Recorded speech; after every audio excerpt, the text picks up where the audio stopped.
It was a powerful hurricane strike that made landfall in Florida just after daybreak this morning and continues to do damage in the Carolinas tonight. The full extent of Idalia's destruction is not yet known, but what is clear is that Mother Nature had her way once again. Our team is spread out across the storm zone, and ABC's Maria Villarreal leads our coverage from hard-hit Cedar Key, Florida. Maria. Byron, Cedar Key is a tight-knit community that thrives on tourism, but in a matter of hours, that was all swept away. The winds were so powerful, it actually knocked over a gas station canopy. Storm surge washing out the main roadways in and out of the city. But once the water receded, business owners on this waterfront street got their first look at the destruction. The amount of surge evident by all of the debris left behind. And you can take a look right here. This is actually a cement flooring that came from the business that you see right behind me. Owners are saying they believe that this is an absolute loss for them. And even when the power gets turned back on, there is no guarantee that anybody will return because there's no place to stay. So a hit on their economy and their livelihood. Byron? Maria, thank you. Hundreds of thousands remained without electricity tonight in the wake of Idalia, including in Tallahassee.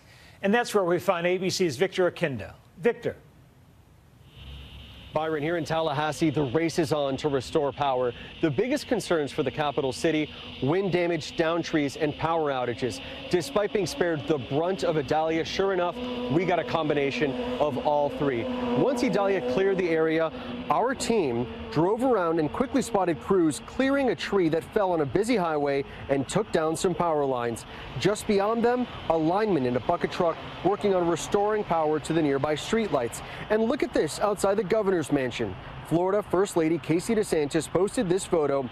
It was a 100-year-old oak tree brought down by Idalia. DeSantis was inside with her children. Nobody was hurt. The good news is we have been tracking the number of customers without power, and they have been dropping by the hour. Byron? Victor, thank you. Residents in more than 20 Florida counties were ordered to evacuate.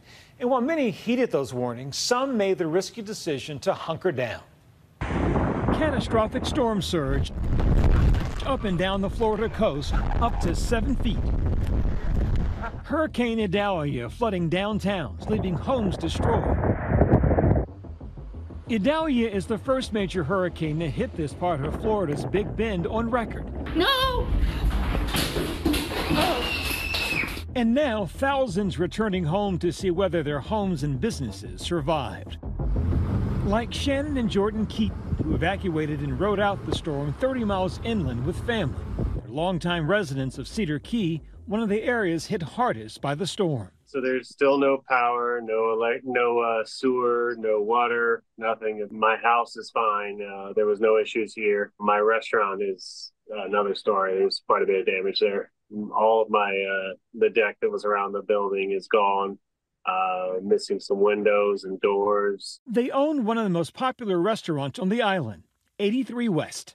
It's terrifying to me that I wasn't able to see my cameras at the restaurant. I was looking at possibly 8 years of my efforts, gone down the Gulf. This wasn't their first hurricane. Back in 2016, Hurricane Hermine hit their restaurant, causing $750,000 in damages, according to Jordan. The problem with being right over the water is it's uninsurable, as are all of the restaurants on Dock Street. They won't be able to get any help from insurance, and they won't be able to get any help from FEMA or anything.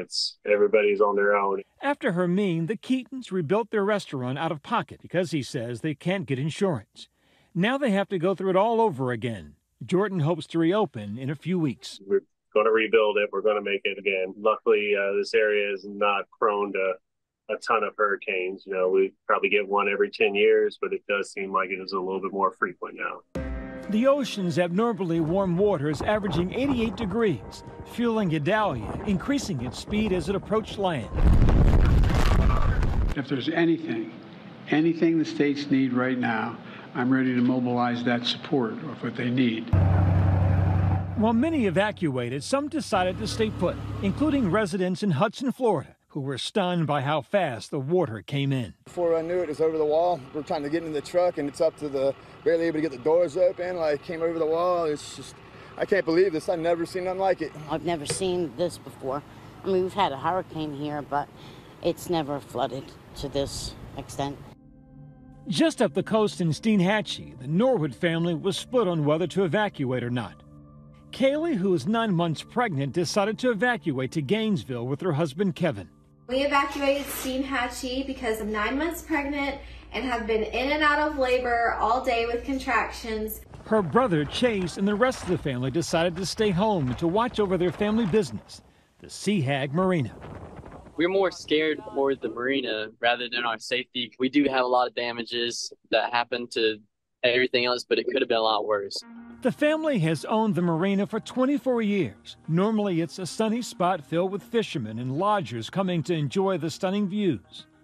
One of the biggest marinas on the west coast of Florida, and so this is like one of my parents' babies. So when the marina's in danger, it's like almost as if, their child's in danger. But today, much of it was hit with major storm surge, leaving debris and damage in its wake. A few hours ago, it looked like a crazy place. There's wind blowing sideways, tree limbs going sideways. And so it was real. But now it's bright and sunny here. Despite the damage, the Norwood family focused on their newest member, about to be born. I think everybody around here is excited. People around in our town, it's like one big family. So everybody knows each other, and everybody knows she's having a baby and having a baby boy. But tonight, others on the path of the storm from Georgia to South Carolina are still dealing with the remnants of Idalia. As the storm exited Florida and tracked to the north and the east, it continued to cause flooding and also became a tornado threat. ABC's Alex Prechet has more from Charleston, South Carolina. Alex. Hey, Byron. So the number one thing that Charleston is facing tonight is flooding. Idalia, mixed with those high tides, have flooded roadways. They've flooded parking lots. The National Weather Service has said that water has reached the Charleston Battery and the dunes at Edisto. The other thing that it's facing is wind. We've got down trees, down power lines, and then all throughout the day, they have been dealing with tornadic activity. One tornado so strong that it even picked up a car. Now, more than 34,000 customers are without power. We were actually one of them. The power at our hotel going out for about an hour before the generators kicked back on. That's why the mayor here has urged residents to hunker down, stay safe, not to put any first responders at risk. Byron? Alex, thank you. There will be much more on the storm overnight and on GMA in the morning. Hi, everyone. George Stephanopoulos here. Thanks for checking out the ABC News YouTube channel. If you'd like to get more videos, show highlights, and